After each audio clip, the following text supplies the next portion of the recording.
ये जहाँ देखने आए हैं ये एक आध्यात्मिक आर्ट गैलरी है और इस आध्यात्मिक आर्ट गैलरी में एक जीवन की यात्रा है। कैसे जीवन से हमने अपनी यात्राएं प्रारंभ की और आज हम कैसे जीवन में जी रहे इसका वर्णन है। यह दिखाए कि यह धरती पहले सतयुग की दुनिया के नाम से जानी गई और हम सब आत्माएं दिव्य गुणों से संपन्न थे, देवी देवताओं के रूप में रहते थे। देवताएं पावन थे, प्रकृति भी बड़ी सतो प्रधान थी, पेड़ पौधे भी हरे भरे थे, नदियां भी स्वच्छ और साफ हुआ करती थी। देवताओं में प्यार था तो पशु पक्षियों के अंदर भी बड़ा प्यार था, सोने के महल हुआ करते थे। ऐसी दुनिया थी जहाँ आनंद ही आनंद था, खुशियाँ खुशियाँ थी, जिसको स्वर्ग कहा गया। लेकिन धीरे धीरे समय पर यह दिखाया है विकास के नाम पर पेड़ों को काटा जा रहा है, खेतों की जगह बड़ी बड़ी फैक्ट्रियां बन गई है और इससे निकलने वाले धुएं से आज पूरी प्रकृति प्रदूषित है। आज हर व्यक्ति दुख शांति की तरफ जा रहा है। हमारे जीवन में सुख और शांति कैसे आए, इसके लिए राजयोग की आवश्यकता पड़ती है और राजयोग सीखने के लिए हमें दो चीजें जानना है। पहले स्वयं को जाने, फिर परमात्मा को। इस शरीर को चलाने वाली एक चैतन्य शक्ति है जिसको हम आध्यात्मिक भाषा में आत्मा कहते हैं। आत्मा एक लाइट है, एक ज्योति है, एक प्रकाश है जो बिल्कुटी के बीच में रहती है। आत्माएं देखती, आत्माएं सुनती, आत्माएं बोलती, आत्मा निकल गई मुर्दा रह जाता है। हम सब एक चैतन्य शक्ति आत्मा है और आत्माओं का पिता है जिसको हम परम पिता परमात्मा शिव कहते हैं। शिव माने कल्याणकारी। वो रूप में बिंदु है लेकिन गुणों का सिंधु है। परमात्मा ज्ञान का सागर, सुख का सागर, आनंद का सागर है।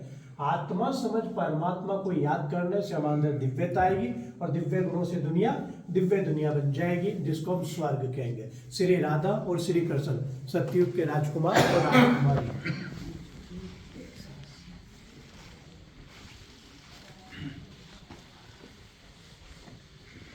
यह सभी को रासलीला करते दिखाया गया है कि सतयुग की दुनिया में आनंद ही आनंद था, खुशियाँ ही खुशियाँ थी, तो रासलीला करते दिखाया गया है।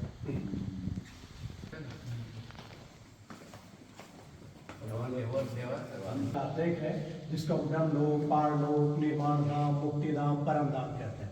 वह आत्मा और परमात्मा रहते हैं। आत्मा भी निराकार ज्योति है, परमात्मा भी ज्योति है। आत्मा जन्म मरण में आते हैं, परमात्मा जन्म मरण से रहित है। हम आत्मा उस ब्रह्म तत्व से स्टार के रूप में, एक ज्योति के रूप में धरती पर आए तो धरती सतो प्रधान थी और हम सब आत्माएं भी सतो प्रधान थे।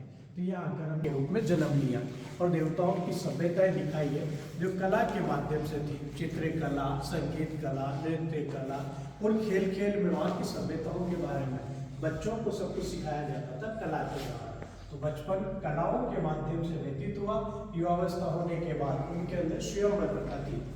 देवी देवताओं के अंदर स्वयंवर थे लेकिन देवताओं के अंदर विकार नहीं थे, काम, क्रोध, भोग, मोह, अहंकार नहीं था। देवताएं बड़े पवित्र थे और पावन हुआ करते थे। तो देवताएं भी पवित्र, प्रकृति की सतो प्रधान जिसको स्वर्ग कहा जाता था। तो सतयुग की दुनिया आनंद की दुनिया थी। तो यह दिखाया गया है देवताओं के जीवन में एक नेचुरल डिसिप्लिन था।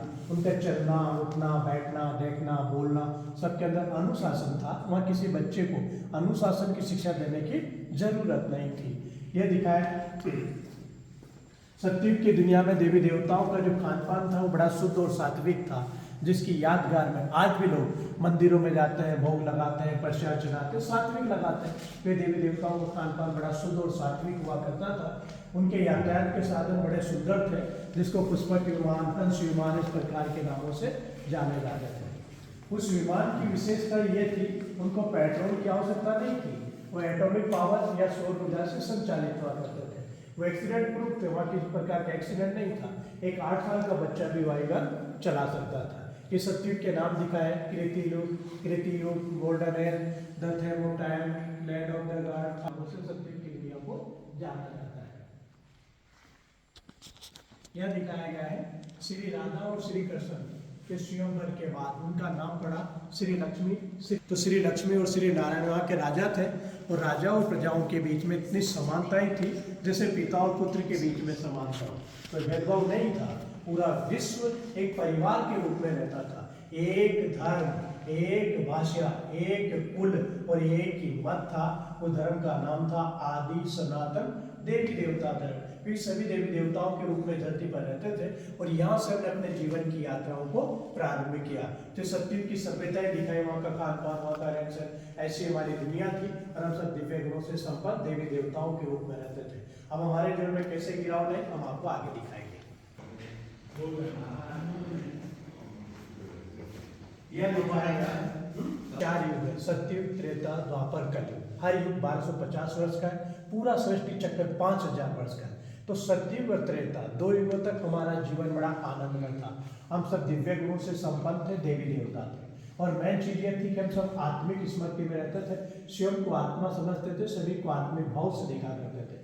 आत्मा शक्ति से जन्म लेती गई, शरीर छोड़ती रही, एक शरीर छोड़ा, दूसरा, तीसरा, चौथा, पांचवा, बार बार शरीर में आने से धीरे धीरे धीरे शरीर से अटैच हुआ और द्वापर युग में आकर बॉडी कॉन्शियस हुआ, देवान जागा। देवान से देखी इच्छाएं, देखी इच्छाओं से अज्ञानता बढ़ी, अज्ञानता से मोह, लोभ, द्वेष, शिक्षा, काम, क्रोध, घमंड, ये सारी बुराइयां मनुष्य के जन्म में प्रवेश कर गई। इन बुराइयों का प्रतीक एक सांप दिखाया जो विकारों का प्रतीक है, और जो हमारा संपन्न जीवन था उससे नीचे गिरे। तो यहाँ आदम और हव्वा को भी एक लाचार अवस्था में दिखाया गया। यहाँ दिखाया गया जब तक हमारे अंदर दिव्य गुण थे तो हम देवता थे, जब दिव्य गुण नष्ट हुए तो मनुष्य कहलाए, और मनुष्य के जीवन में बुराई आई तो दुख शांति बढ़ी। तो सुख और शांति पाने के लिए यहाँ मंदिर, मस्जिद, गिरजाघर, गुरुद्वारों के निर्माण हुए और भक्ति भाव में प्रारंभ हुई। तो दिखाया कि द्वापर युग के राजा हुए राजा विक्रमादित्य, और राजा विक्रमादित्य को राजा होने के नाते उनको एक दिव्य साक्षात्कार हुआ, और साक्षात्कार के आधार पर उन्होंने हीरों का शिवलिंग बनाया और पूजा करना प्रारंभ की, और एक मंदिर का निर्माण किया जो विश्व का पहला मंदिर था, जिसको सोमनाथ के मंदिर के नाम से जाना गया। तो यहाँ से भक्ति भावना प्रारंभ हुई, भक्ति जीवन में आ गई, लेकिन जीवन में जो बुराइयां प्रवेश कर गई थी उनको नहीं छोड़ा। तो बुराई से बचाने के लिए और मनुष्य आत्माओं को अच्छी राह दिखाने के लिए समय समय पर कुछ मैसेंजर, कुछ पैगंबर, कुछ धर्मपिताएं धरती पर आए। जैसे हजरत मूसा है, और हजरत मूसा ने आकर 10 नियम दिए, 5 नियम ईश्वर के प्रति, 5 नियम मनुष्य आत्माओं के प्रति। इन नियमों को फॉलो करेंगे तो आपके जीवन में सुख और शांति आएगी। जिन्होंने फॉलो किया वो यहूदी बन गए। तो यहाँ से धर्मों का निर्माण हुआ। सतयुग त्रेता तक एक धर्म, एक भाषा, एक राज्य था। द्वापर 2 पार्ट चालू हुए, धर्म सत्ता अलग चलेगी, राज्य सत्ता अलग चलेगी। यहाँ धर्मों का निर्माण हुआ, और महात्मा बुद्ध आए। महात्मा बुद्ध ने कर्म की शिक्षा दी, पूरे कर्म करने से दुख मिलता है, अच्छे कर्म करने से सुख मिलता है। तो उन्होंने कर्मों की शिक्षा दी, जिन्होंने फॉलो किया बुद्धिस्ट बन गए। ऐसे जीसस क्राइस्ट आए, जीसस क्राइस्ट आके प्यार की शिक्षा दी, हम सभी आत्माओं का पिता परमात्मा से लव कीजिए, उससे प्यार कीजिए, परमात्मा को प्यार करें तो दुनिया पैराडाइज बन जाएगी। ऐसे इब्राहिम साहब आए, इब्राहिम साहब ने आकर समर्पण की शिक्षा दी, इस सारी संपत्ति का मालिक खुदा है, वो एक है और नेक है, उसकी बंदगी करें तो दुनिया जन्नत लग जाएगी।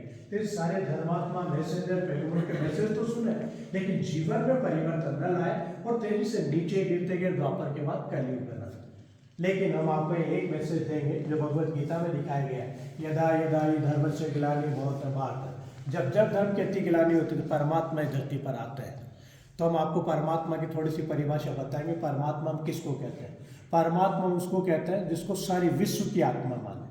परमात्मा वो जिसका कोई माता पिता ना हो। परमात्मा वो जो सबकी सदगति करने वाला हो। तो परमात्मा निराकार ज्योति है। उस निराकार ज्योति को पूरा विश्व मानता है। देखो, उस ज्योति की पूजा नहीं हो सकती, इसलिए हिंदू लोग उसको शिवलिंग के रूप में पूजा करते हैं। लिंग माने चिन्ह है, प्रतीक है, परमात्मा का वास्तविक ज्योति है। आज हिंदू लोग उसको मंदिर में जाते तो दीपक जलाते हैं, घर में कोई पूजा करता तो दीपक जलाते हैं, कोई अच्छा कार्य करते तो दीपक जलाते हैं, तो ज्योति के रूप में मानते हैं। मुस्लिम लोग कहते हैं अल्लाह एक नूर है, नूर माने ज्योति, वो भी निराकार को मानते हैं। सिख धर्म में भी गुरु नानक साहब ने कहा एक ओंकार, निराकार, अकाल मूर्त, उन्होंने भी निराकार को माना। जीसस क्राइस्ट ने भी कहा गॉड इज लाइट, परमात्मा एक लाइट है, जिनका नाम दिया जाता है प्रजापिता ब्रह्मा। ब्रह्मा के द्वारा में राजयोग सिखाकर, पावन बनाकर पावन दुनिया का निर्माण करके उसकी पालना कराकर विष्णु के द्वारा जब ये दुनिया बन जाती है तो शंकर के द्वारा दुनिया का परिवर्तन कराते हैं।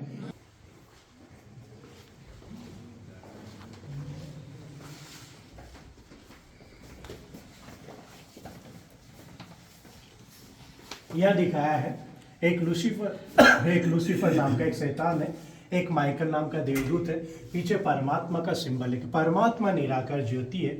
उस ज्योति से आप संबंध जोड़ेंगे, आपके जो आएगा उस प्रकाश के रूप में एक हाथ में ज्वाला है, दूसरे हाथ में बैलेंस के रूप में तराजू है। ज्ञान और योग के बैलेंस है। इस संसार में रहते हुए भी संसार की सारी बुराइयों से हम न्यारे प्यारे रह सकते हैं। शैतान मतलब बुराइयां। बात दिखाई गई है, एक न्यूटन का लॉ है, एक्शन रिएक्शन, हर क्रियाओं की प्रतिक्रिया होती है। आप इसको इधर से मारेंगे, रिटर्न इधर से भी आता है। कहने का भाव ये है, जो भी संसार में आप कर्म कर रहे हैं उसी का फल मिलता है। अच्छा करेंगे अच्छा ही मिलेगा, बुरा करेंगे बुरा मिलेगा। जैसा सोचोगे वैसे ही बन जाओगे, जैसे कर्म करोगे वैसे ही फल पाओगे। सुख या दुख मनुष्य के स्वयं के कर्मों का फल है। माता पिता क्यों दुख देंगे, अपने कर्मों से सुख या दुख पाता है। परमात्मा सुख का रास्ता बताता है, जैसा पाता है। यह दिखाया कि परमात्मा निराकार ज्योति है, जिसको आप सारे विश्व में शिवलिंग के रूप में पूजा करते हैं। परमात्मा ने ब्रह्मा बाबा के मुख से अपना परिचय दिया, निजानंद स्वरूपम शिवम शिव, ज्ञान स्वरूपम शिवम शिव, प्रकाश स्वरूपम शिवम शिव। मेरा निज रूप ज्योति बिंदु है, मैं ज्ञान स्वरूप हूँ, प्रकाश स्वरूप हूँ। परमात्मा का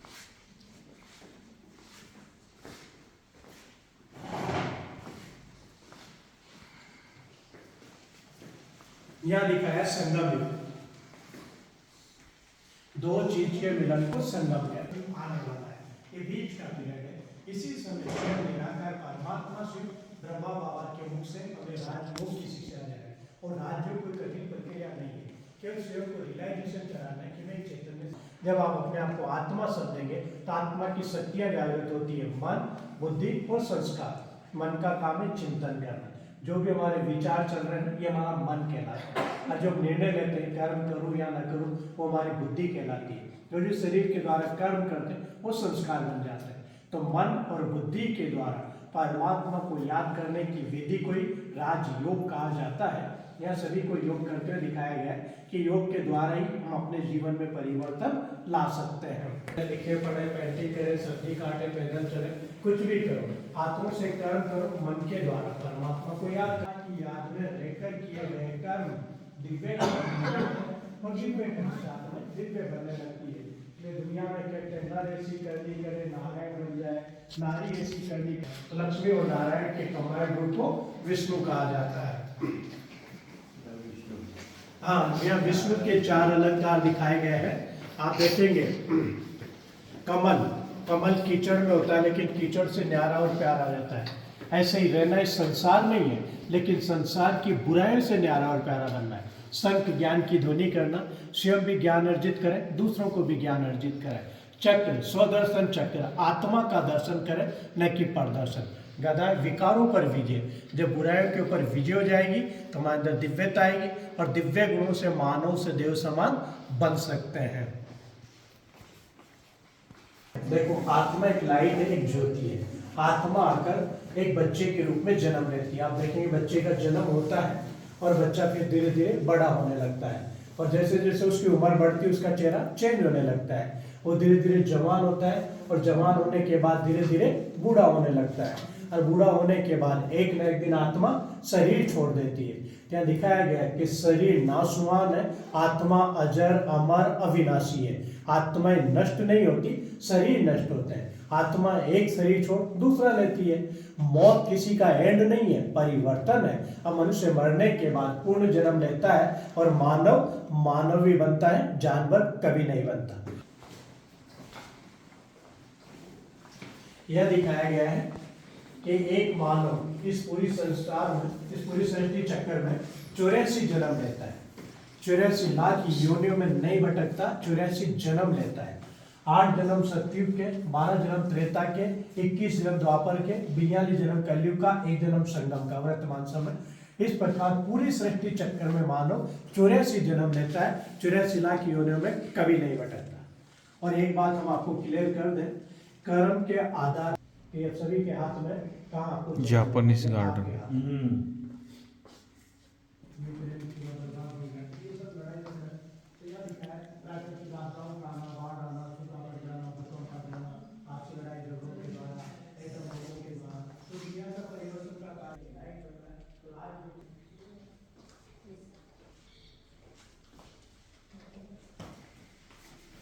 मुखिया थे। इस व्यक्ति का नाम था दादा लेखराज। दादा लेखराज इनका नाम था और बाबा के 5 बच्चे थे। बाबा गृहस्थी थे, बाबा सिंधी थे और हैदराबाद सिंध में रहते थे, जो वर्तमान में पाकिस्तान में। उस समय पूरा भारत एक ही था और बाबा के राजा महाराजाओं से इनका व्यापार था। इतने धनवान होते हुए बाबा ने अपने जीवन में आध्यात्मिकता की तरफ बहुत लगन थी। बाबा ने अपने जीवन में 12 गुरु किए थे परमात्मा को पाने के लिए। एक गुरु छोड़ा, दूसरा गुरु किया, इस प्रकार से करते रहे। जब इनकी उम्र 60 साल की हो चुकी थी, एक बार एक गुरु की सत्संग में इनको एक दिव्य साक्षात्कार हुआ निराकार ज्योति का। निजानंद स्वरूपम शिवम शिवम प्रकाश स्वरूपम शिवम शिवम ज्ञान स्वरूपम शिव। तो परमात्मा का जैसे इनको दिव्य साक्षात्कार हुआ और बाबा ने अपने हीरे जवाहरात का व्यापार छोड़ा, एकांत में चले गए। उस निराकार ज्योति ने इनको बहुत सारे विजन दिखाए दुनिया के महापरिवर्तन का, सतयुग की दुनिया के आगमन का, कैसे विष्णु का, श्री कृष्ण का, बहुत सारे दिव्य साक्षात्कार है। बाबा ने अपने गुरुओं से पूछा, वो भी कोई उत्तर नहीं दे पाए।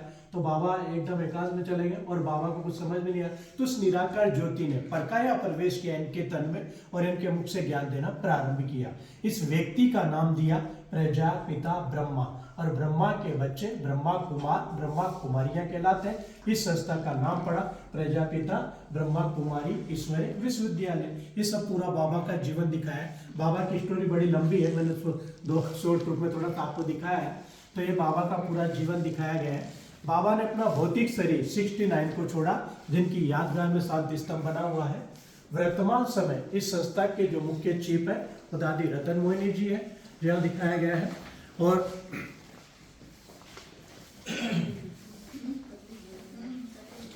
140 देशों में हमारी ब्रांचेज है और माउंट आबू हमारा मेन हेड ऑफिस है।